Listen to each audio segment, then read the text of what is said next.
Enlazarme con Saraí Salvatierra, investigadora en el programa de rendición de cuentas y combate a la corrupción de Fundar. Le agradezco mucho, Saraí, por su paciencia. Gracias por acompañarnos. Hola, Vicente, buenas noches. Saraí, ¿cómo ve este relajo que traen en la Cámara de Diputados? Deben de desaparecer los 7 o 9 fideicomisos, unos sí que se queden. ¿Cuál es la postura desde su trinchera?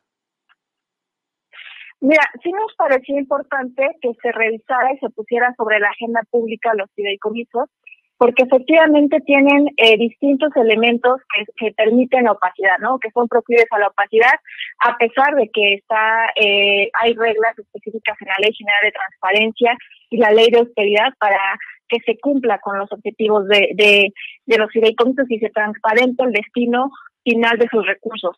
Sin embargo, la medida masiva y de tajo de desaparecerlos nos parece que no es la respuesta. Hay muchas formas de poder mejorarlos en términos de gobernabilidad, en términos de transparencia y en términos incluso hasta de participación ciudadana. Estos son instrumentos que justo lo que permiten es resguardar recursos para cumplir fines exclusivos, sin que estos puedan ser tocados por otras dependencias, para otros fines o incluso por otras administraciones. Y lo que permite es que en situaciones de crisis, cuando hay además recortes presupuestarios, pues se pueda contar con estos recursos. Entonces, la situación aquí es que pues parece que se está tomando una decisión sin que exista previamente un diagnóstico que señale cuáles son los criterios para determinar que estos 109 fideicomisos son los que tendrían que desaparecer frente a más de 350 fideicomisos existentes. Porque se están tocando fideicomisos que son de garantía de derechos humanos, como el Fondo para la Protección de Personas Defensoras de Derechos Humanos y Periodistas, cuya única herramienta de pago para las medidas de protección es el fideicomiso, porque del presupuesto se le asigna recursos al mecanismo, pero también se le asigna recursos al fideicomiso, y el fideicomiso solamente va a pagar esas medidas de protección, no puede integrarse, por ejemplo, para la operatividad del mecanismo, o el Fondo para la Reparación Integral del Daño. Entonces, es como preocupante que esta medida refleja que parece que no hay un diagnóstico detrás para determinar que estos son los fideicomisos que tenían que desaparecer, porque además tampoco se están señalando cuál es el plan B, ¿no? Cuáles iban a ser las medidas para que se pudieran seguir garantizando estas obligaciones que derivan de los fideicomisos, puesto que una vez que se van a extinguir, para reintegrar los recursos a la tesorería no hay como un camino muy definido, porque hasta ahí queda, ¿no? Y una vez estando en la tesorería de la Federación los recursos, pues tampoco es tan transparente hacia dónde se van a dirigir. Y ahí se ha dado la discusión. Ha habido como muy pocas claridades en torno a esta decisión, y tampoco la narrativa de gobierno ha sido muy consistente, puesto que ha señalado por un lado que es para combatir la opacidad, por otro lado que es una situación de austeridad, y por otro lado que estos fideicomisos van a ser destinados a COVID, y cada una de las explicaciones que se han dado tienen distinta lógica, ¿no?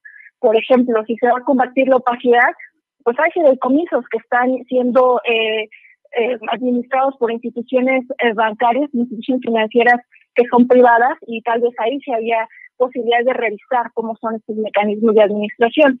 Y los fideicomisos que están ahorita en esta lista no todos son administrados por instituciones bancarias. En el tema de austeridad, pues en el proyecto de presupuesto de egresos para 2021 sí se asignan recursos para fideicomisos, entonces pues, se está apostando todavía por estas figuras.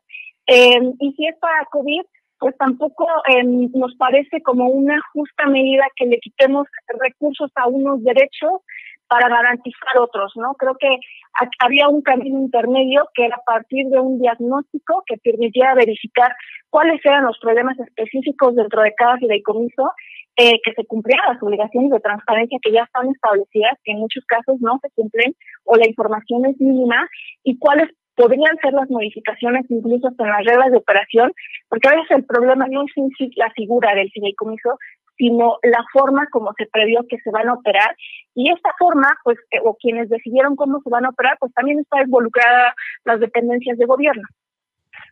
¿Ustedes tienen alguna lista, ese diagnóstico del que habla Saraí, de los menos transparentes, de los que se salvan o deberían de salvarse. ¿Ustedes tienen ese diagnóstico?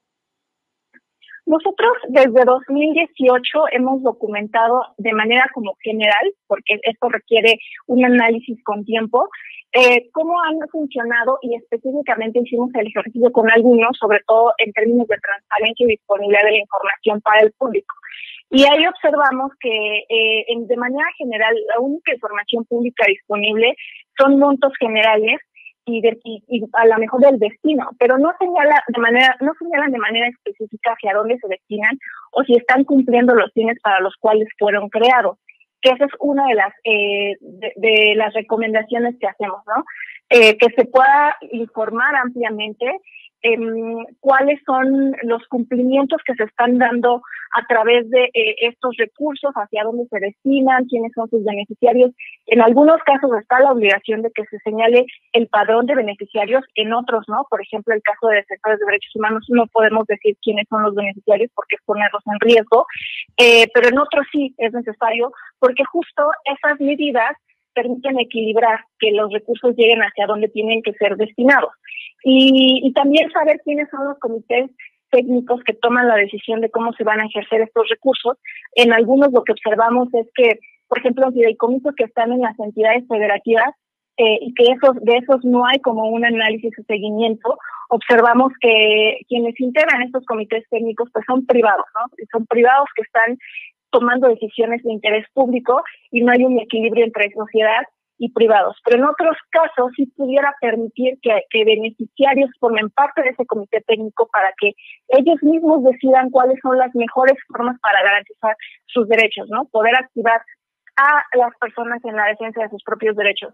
Entonces, esta medida lo que está haciendo es poner en la misma bolsa a todos los fideicomisos, medirlos con la misma vara, cuando no es así, porque son instrumentos complejos que son de distinta tipología y que además funcionan de distinta forma, y justo la medida tajante pues lo que hace es incrementar la vulnerabilidad en la que pudieran estar ciertos grupos, porque además tampoco, como no se están señalando de manera clara cómo le van a hacer una vez que se recuperen los recursos o cuánto tiempo va a tardar para que se recuperen los recursos, porque la extinción de fideicomisos, además de que tampoco es clara en términos de transparencia, es uno de los problemas, pues no es que se disponga de ellos de manera inmediata, pueden tardar incluso hasta años, porque el patrimonio puede estar no solo en bienes o pueden estar líquidos, ¿no? Pueden estar en bienes inmuebles, de los cuales va a ser necesario enajenarlos para recuperar esos recursos, y tampoco se señala que en tanto eso sucede, de dónde se va a presupuestar el monto para poder garantizar estas obligaciones que ya se estaban ejerciendo a través de estos instrumentos financieros. Esta es como la problemática, ¿no? Que se está considerando el instrumento por sí mismo como si fuera corrupto, cuando en realidad el problema está en cómo se estructuraron las reglas de operación para que el recurso baje, cómo se están tomando las decisiones, quiénes las están tomando y qué tanto están garantizando estos informes del cumplimiento de los objetivos y además de la utilidad en la garantía de un derecho humano, en la resolución de un problema o para el cumplimiento de una política pública. Para cerrar, si me permite, ¿cuánto tiempo tienen ustedes, pues no sé si fiscalizando de forma general los fideicomisos? Solo para tener una idea, Saraí. Nosotros hicimos una publicación en 2018 que cada año la estamos actualizando, pero esto es un análisis de cómo han sido las transferencias desde 2015, incluso un año anterior a la entrada de la Ley General de Transparencia, a la fecha, ¿no? Hemos ido analizando cuántos recursos se asignan cada año, a qué ramos de manera general, cómo están en qué instituciones bancarias están. Sí. Déjeme preguntarle, si desde el 2015 se han visto manejos poco transparentes, ¿no ameritaría que esta decisión tajante de desaparecer 109 fideicomisos tome forma y mejor fiscalizar, supervisar que esos dineros se entreguen de forma más transparente, que llevar a cabo una revisión de cada uno de los fideicomisos? Saraí, se lo dejo ahí para la reflexión. Pues mira, no sé si dé tiempo de contestarlo, pero me parece que ya desde Sociedad Civil hemos implementado una mesa de trabajo a través de la Alianza por el Gobierno Abierto con tomadores de decisiones, con gobierno federal, con el fin de avanzar con esto de manera muy específica. Y pues obviamente esta decisión ha puesto en pausa esta mesa, y es una decisión que, como señalaba, de forma tajante y masiva, sin realmente considerar todas las consecuencias que esto implica, pues más que resolver un problema, va a incrementar otros, y probablemente en algunos sí son necesarios, pero es una medida que se está tomando de la misma manera, ¿no? No se está haciendo como tal en su justa medida. Saraí, le quiero agradecer por acompañarnos, y yo le pediría también que nos permita seguir molestándola, porque este tema nos dará todavía para mucho con lo que estamos viendo en la Cámara de Diputados. Si le parece, la buscamos y seguimos analizando esto de los fideicomisos desde la trinchera de usted como investigador en el programa de rendición de cuentas y combate a la corrupción de Fundar. Por supuesto, estamos en contacto. Muchas gracias. Saraí Salvatierra, ¿dónde pueden leer, dónde pueden encontrar más información de lo que ustedes investigan, proponen, informan?